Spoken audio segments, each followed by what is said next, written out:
Hi, I'm Lynn. And I'm Amanda. And this is The Pursuit of Badasserie, the podcast. This podcast is all about taking action and creating that badass business abundance and life that you want. Where we share stories, laughs, wins, and epic fails to show you the whole picture of the entrepreneurial journey. It's not just unicorns and rainbows, people. Jump on and follow us through this raw and witty roller coaster, where we get down and dirty and go behind the scenes of life and entrepreneurship. Get on it, get over it, and get after it. Hi, I'm Lynn. And I'm Amanda. Welcome to The Pursuit of Badasserie, the podcast.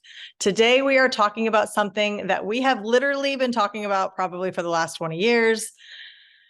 Having a sales process, why you have a sales process, what a sales process is. And sales is so much on our minds right now because our book is coming out in seconds, it feels like, and it is all about sales. So this is something we are super passionate about, so passionate that we wrote an entire book about sales. But we're going to be tackling just one small part of that, which is why you have a sales process, what the point of a sales process is, what a sales process is at all. Lynn, go.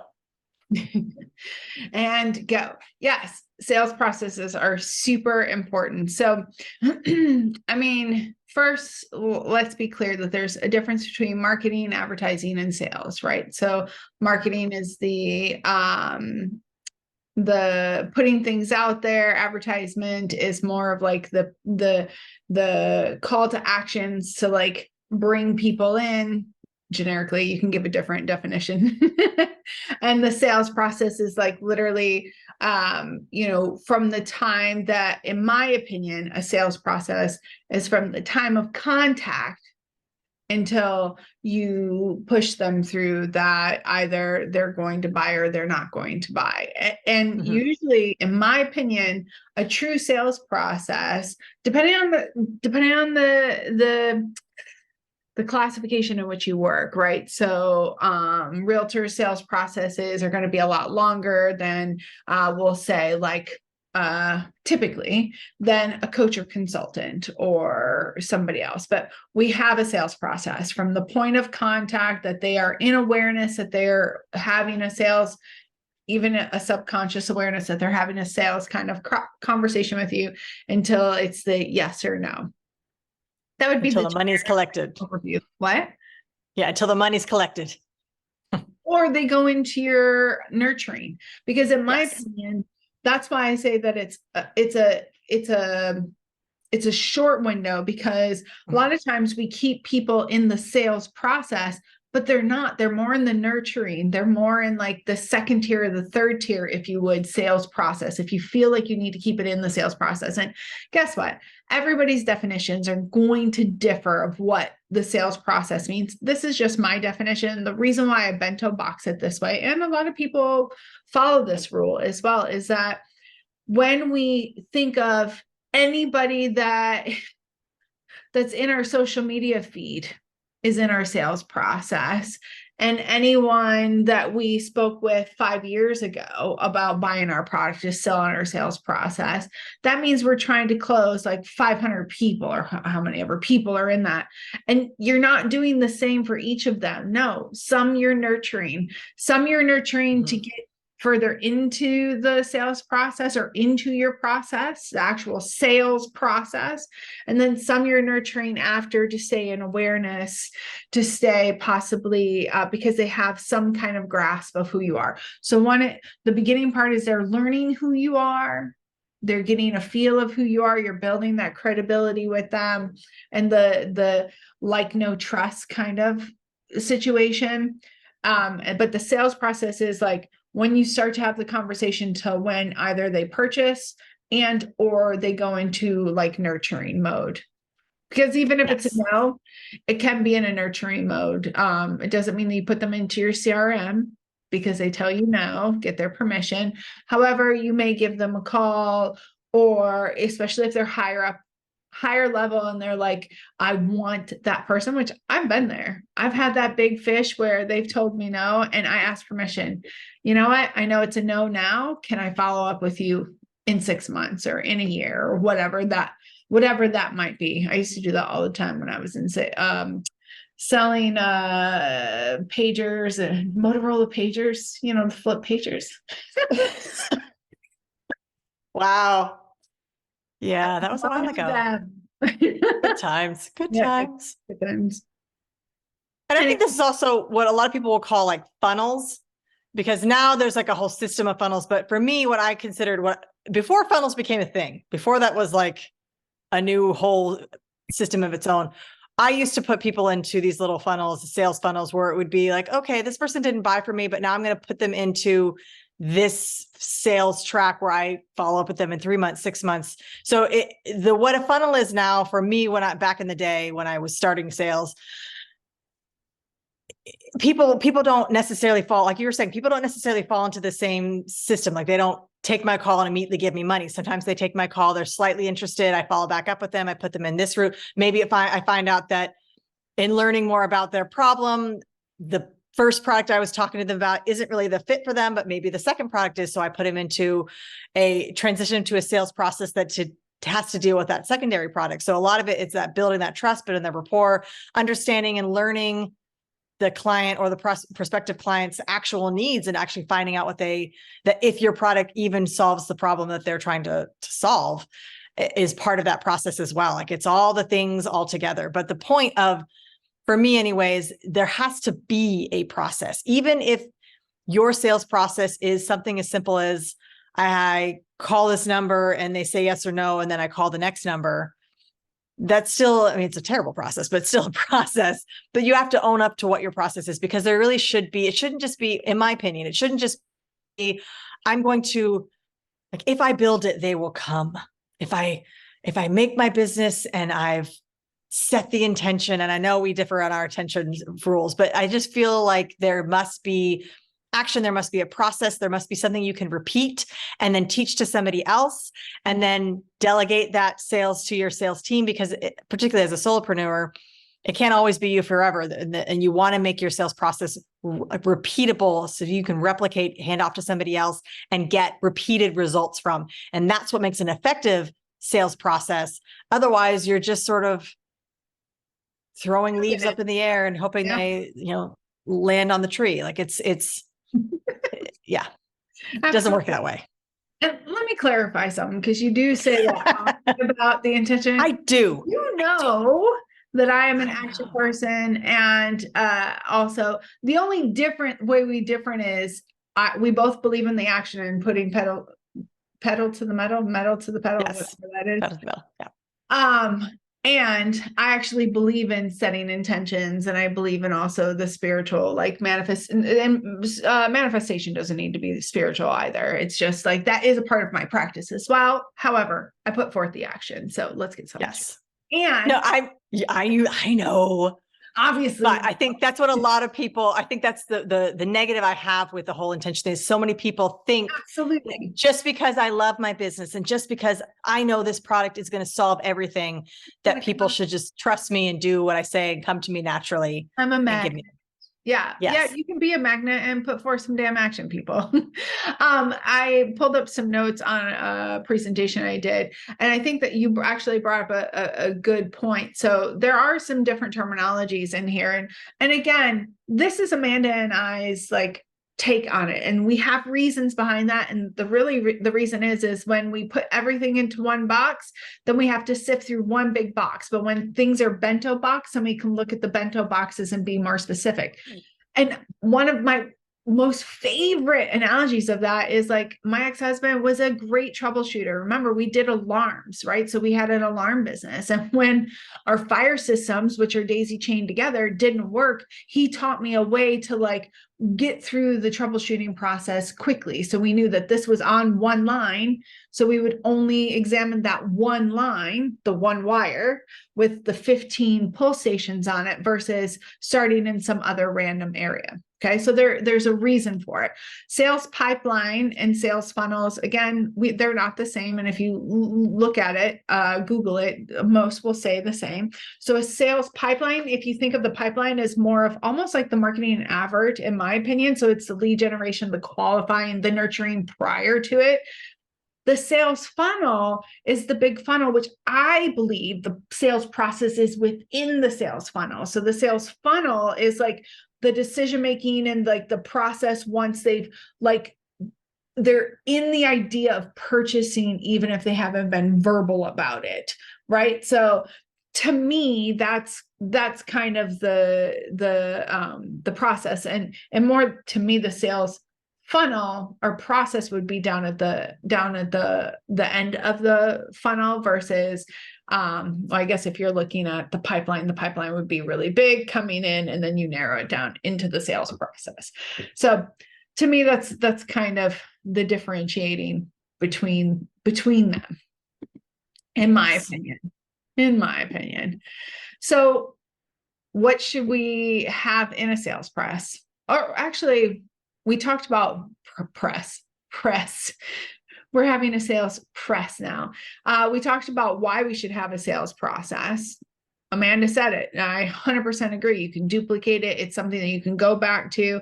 I had a client who was doing really well one time, with their sales. They had an HR company, and they were doing really well with their sales. And then all of a sudden they got a dry spell. And she's like, I don't know what changed. What was my advice? First thing I want you to go back to is your sales process. Clear out all the clutter that you've added on top of it, all of the mess, reorganize it, and go back to the basics. Think of the sales process as your hammer.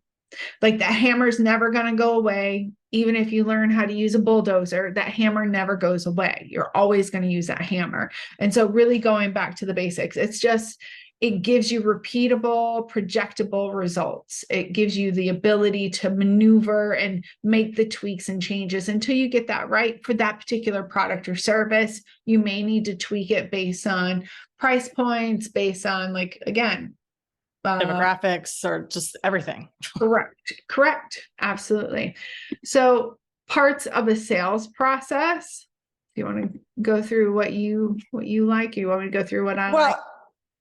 Well, we can do both. So for me, in my sales process, it's really important that you first know your product and know your avatar so well. And what I mean by avatar, target market, your ideal client, there's lots of ways to say it. We've talked about that too.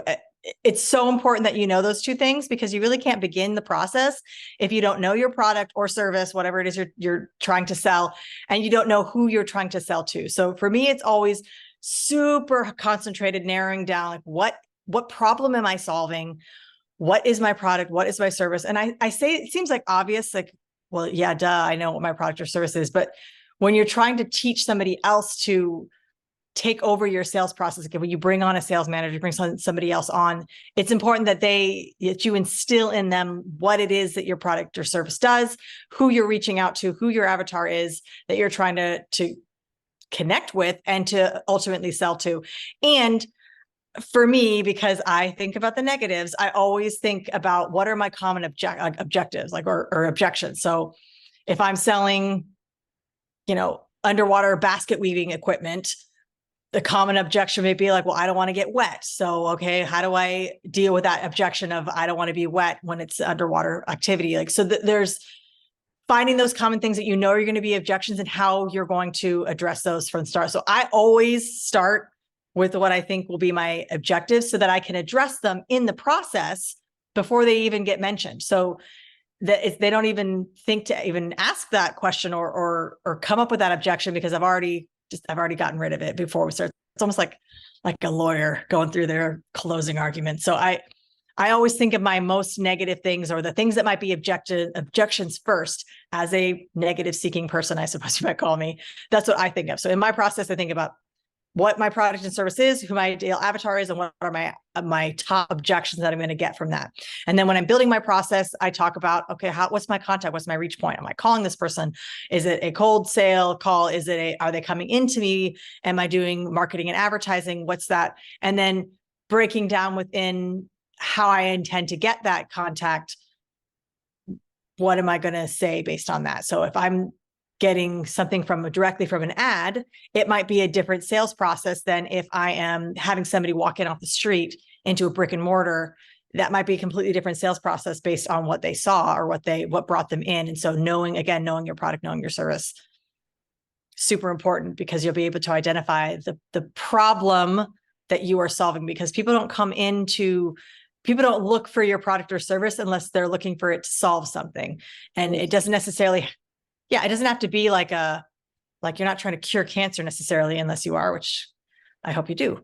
But it's, if it's a beauty product, like you're trying to cover a blemish or you're trying to get rid of wrinkles, there's all sorts of reasons that people might come in to buy a product, and you've got to hone in on that. So it's knowing that before they even come in. So like for me, that starts the process, knowing what I'm going to talk about, knowing where they're coming in, knowing what their objections are going to be before they even say them. And then the second they make contact, that's when the sales process begins. Like there's no warming up. The second I make contact, it has begun. No matter if it was a good or a negative impression, it has begun.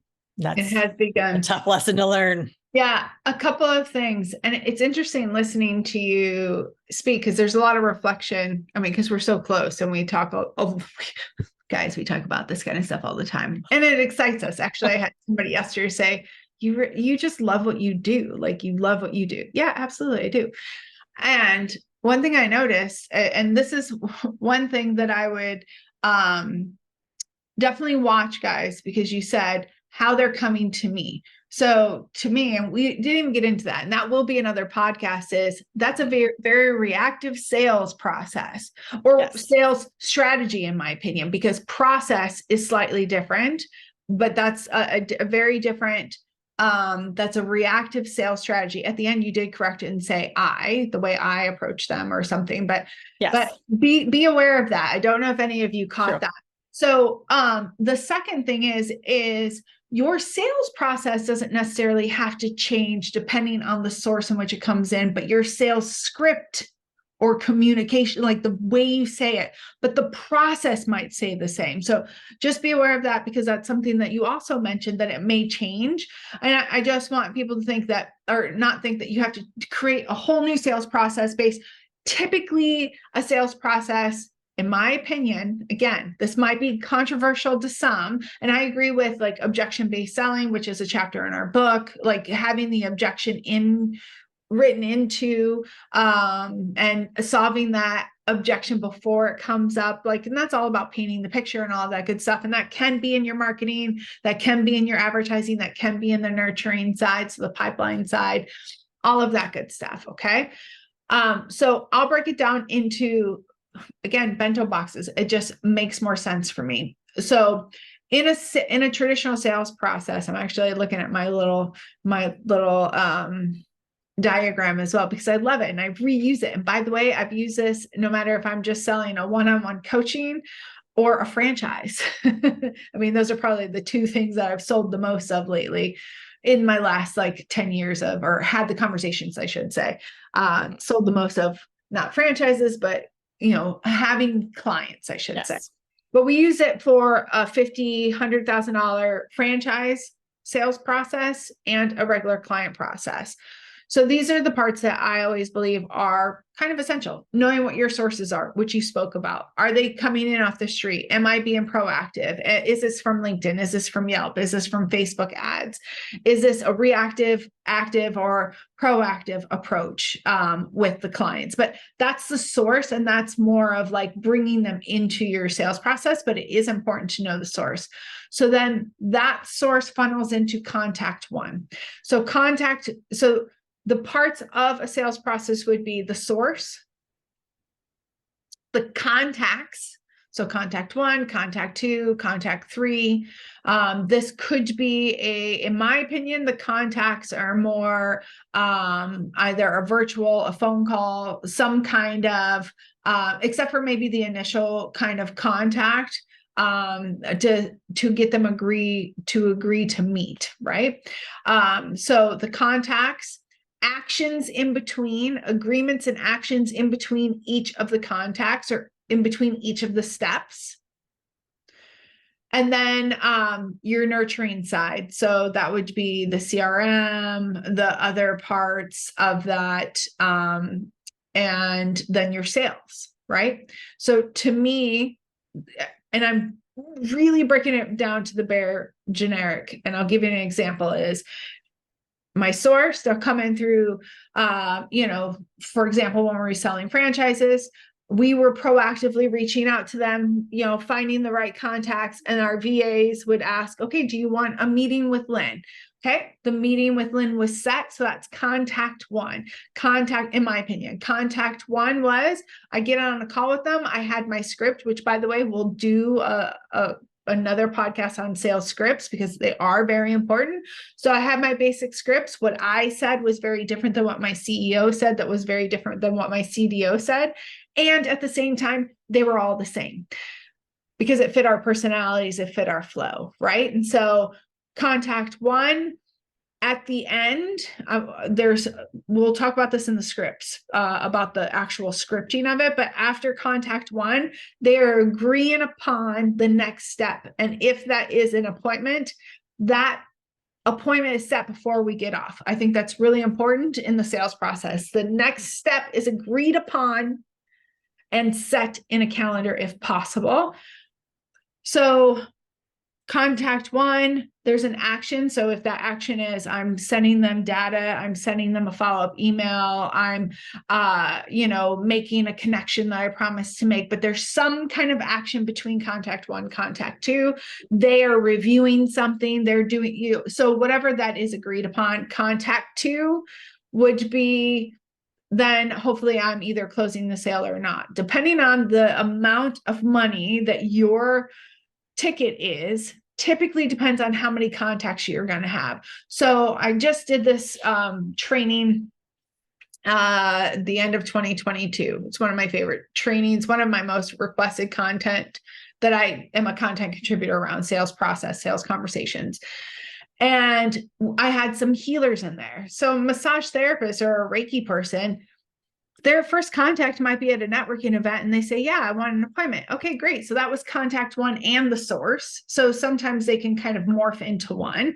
Their action was to put them into the agenda and follow them up. Maybe on their side, on the new client side, their action was to fill out the form before they come and give payment. And then, so there was really only one contact, right? Some do a pre-call. So they had the pre-call and then they had the closing. So when it is ready, when we were selling franchises, we were getting permission to have the sales conversation, a deeper conversation on contact two, and hopefully on contact 3 or 4, we're making the sale. Again, this was $50,000, $100,000. Now, my CEO at the time, he's very, very sales oriented, and he could push things through like that. Some of us might need a little bit more. So depending on how many or how big your ticket item is, if you are making $50, you don't want 5 contacts. Sorry, because then you're putting effort into a lot and you're depleting how much that's worth. Time worth value. Yeah. But if it's worth $50,000 or $5,000, then yeah, you might have a few more calls. But to me, those are the main parts of the sales process: the source, the contacts, the action in between, and then the nurturing aspect, and the asking for the sale or the next step. Yes. Always asking for something else. I think so much of a sales process, you never actually, I've coached other people, they never actually ask for the sale. They never actually ask. They assume that people know that it's a sales call and they just sort of wait and then talk around the question and never actually say that this is what, like, let's close the deal. And it doesn't have to be car salesman-y, like, give me your money, give me your money, give me your money. That's not what it's about, because it just isn't the way sales is now. Their sales is so multifaceted, and yes, when I was talking, like, the way people approach you, the way you are looking out to get people, like, proactively, reactively, the way that sales process starts is all different. And then the first contact you have, like you said, the script will change, but the process doesn't. So the way I approach somebody will be dependent upon their personality style, what problem I think that they're solving, what product or service that I'm going to be going for, how big, like you said, how big the commitment is, whether it's financial or, time commitment, whatever it is they're committing to. So, like, if they're committing to something that's going to be, like a house, they're going to be giving me $500,000, then that might take more than one contact. same with they're going to be committing to working with me for a year. Like if, they're going to buy a year-long gym membership, that's going to take a little bit more than just, and there will always be exceptions to that. Like there's someone who comes in with a cash offer on a house, or someone who just like, take my money. There's always exceptions to that. And those are great little unicorn sales that you've made just because those people exist.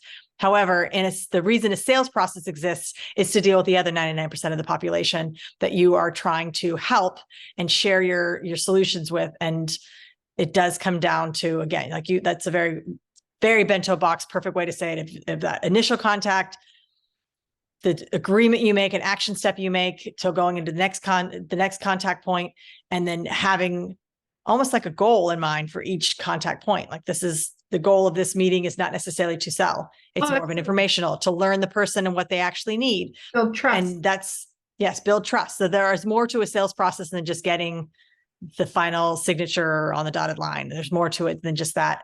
And often, depending on what kind of sale you're doing, you might need that process, not just for them, but for you. Like from a consulting standpoint, it's just as much an interview to see if I want to work with somebody as it is to see if they want to work with me. So it's the sales process in some cases goes both ways. So keep that in mind when you are working on your sales process, that you also have the option to pull out as well. Yeah, absolutely.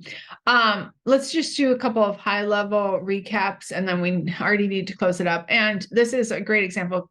Again, I know you've coached around a lot of this. I've written trainings and content contributor. I know you're a content contributor for this type of content. So we can only give you so much in a 20-minute window. And so we will be doing a lot of sales podcasts. This was just about the generic process, why it's important to have a process, kind of what a process is and what the components are. But there's lots of inner workings with that. So my high level would be stick with the bare basics, like really look at like, okay, the source, the contacts, 1, 2, 3. By the way, I didn't even say this, and our CEO is a real big advocate of this, is like, if in the actual sales process, and I do agree with this, except for there are some exceptions like realtors. Realtors would be one of the exceptions, that the true sales process from beginning to end should only be a couple weeks long. The longer that is drawn out, the less likely you are to sell. You can nurture them into a sale, but they're no longer necessarily in your ride or die sales process. And I find that people that put everybody into their sales process are not making that many sales, because they're giving the same effort to everyone and the same focus and the same energy, when really should be hyper focusing on these particular people in this particular process. It doesn't mean they go away. They just go into the nurturing aspect and the check-in aspect, depending on the level. But to go back to my high level is figure out what your components are, the time length. We gave you the components. I would definitely suggest you use those components for the sales process, the length of time, and then start playing with it. See what works, what doesn't, gaining that commitment for the next step, regardless of what it is. Even if it is, oh, this isn't right for you right now, Amanda, I'll follow up with you in 6 months. Is that all right with you? Great.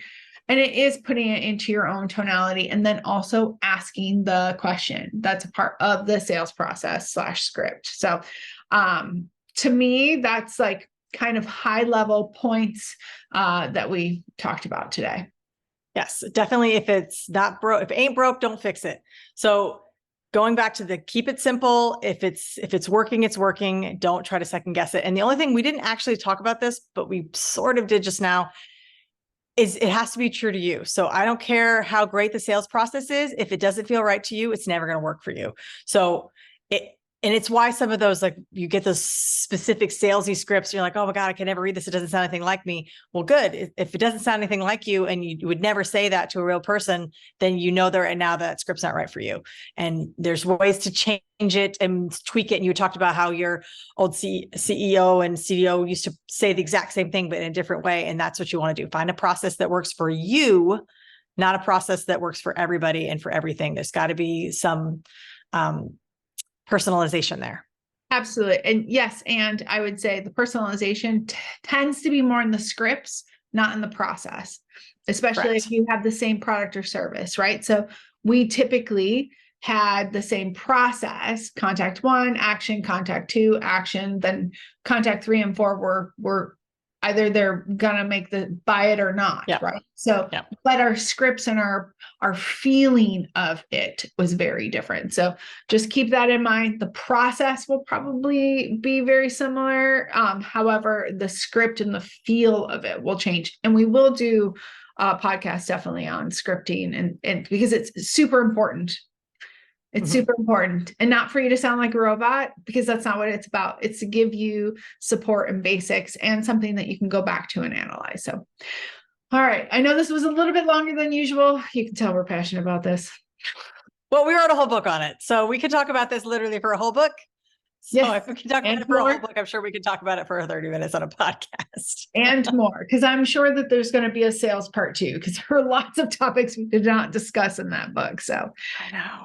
Yeah. To talk about. Well, guys, please like and share this post with or podcast with anybody that you feel would gain value of this. Leave us a review. Let us know what you think. And until then, till next time. Get after it. Get after it. See you next time. All right, everyone. It's not enough to just listen. Now you've got to put it into action. We are so excited to see what you do next. If you enjoyed our show, please leave us a review on iTunes. And to find out more about what we're doing, visit us at thepursuitofbadasserie.com.